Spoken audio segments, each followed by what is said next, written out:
1889'da Osmanlı, Japonya ile dostluğu pekiştirmek için Ertuğrul Fırkateyn'ini yola çıkardı. 600'den fazla denizciyle 11 ay süren zorlu yolculuğun ardından Japonya'ya ulaştı. Ancak dönüş yolunda 16 Eylül 1890'da fırtınaya yakalanarak kayalıklara çarptı ve battı. 550'den fazla Osmanlı denizcisi hayatını kaybetti, sadece 69 kişi kurtuldu. Japon halkı büyük bir özveriyle kazazedelere yardım etti.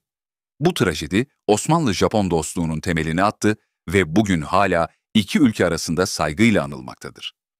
Fırkateyn'in batışı Osmanlı'nın en büyük deniz faciası olarak tarihe geçti.